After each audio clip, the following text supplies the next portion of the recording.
भाजपा के वरिष्ठ विधायक अजय चंद्राकर हा कांग्रेस विधायक देवेंद्र यादव के गिरफ्तारी के विषय में कहीन कि बलौदा बाजार के हिंसा में देवेंद्र यादव ऊपर भीड़ ला उकसाए के हवाए आरोप। भिलाई में कांग्रेस के विधायक देवेंद्र यादव की गिरफ्तारी के बाद राजनीति प्रदेश में गर्म हो गए है। इस संबंध में कांग्रेस दल ने लगातार भाजपा सरकार पर आरोप लगाए जाते हैं। एक जवाब आज भाजपा के वरिष्ठ विधायक अजय चंद्राकर हदीन पर बयान में भाजपा विधायक अजय चंद्राकर हकीन की कांग्रेस ला पहले खुद अपन गिरबान में झांक के देखना चाहिए कि वो कैसे छोटे से मुद्दों पर राजनीतिक लाभ लेके प्रयास करे थे, जबकि सुप्रीम कोर्ट भी कुछ मामला में कांग्रेस के नीति और उनका बयान ला गलत बात जाहिर कर चुके हैं।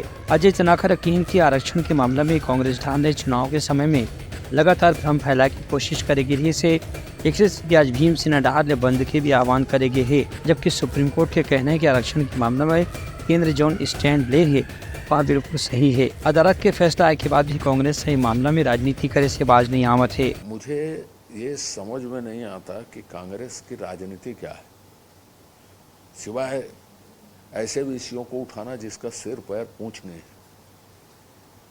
आरक्षण में किसी तरह की कोई फेरबदल नहीं हो रही है। जो माननीय सुप्रीम कोर्ट का फैसला है, राज्यों को अधिकार दिए गए हैं, उसमें अभी तक किसी ने कोई कार्रवाई नहीं की है। किसी राज्य, खास तौर पर बीजेपी ने अभी कुछ भी नहीं किया है। उसमें सब देख रहे हैं। ये एडवांस में अपने बुद्धिमत्ता को दिखा रहे हैं। जबरदस्ती विषय विहीन है तो विषय पैदा करो। ऐसा है 40 प्रभारी नियुक्त करें और उनको ये बताना चाहिए कि श्री देवेंद्र यादव के कितने मुकदमे उन्होंने वापस लिए, वो कौन कौन से विषय के थे, अभी कितने मुकदमे उनके ऊपर लंबित हैं, इनको छोड़ के, बलौदा बाजार कांड को छोड़ के, और माननीय न्यायालय से कितने मुकदमों में फरारी है उनकी, और किस विषय में उन्होंने माननीय मुख्यमंत्री जी को चिट्ठी लिख के, पत्र लिख के सीबीआई जांच की मांग की है। ये सब को भी कांग्रेस को उद्घाटित करना चाहिए, ताकि असली चेहरा सामने आएगा कि आदमी है कौन। और राजनीतिक व्यक्ति यदि है तो राजनीति में किस तरह के लोग काम कर रहे हैं, और वो भी कांग्रेस पक्ष के लोग किस तरह से काम कर रहे हैं, ये जनता को जानने का अधिकार है।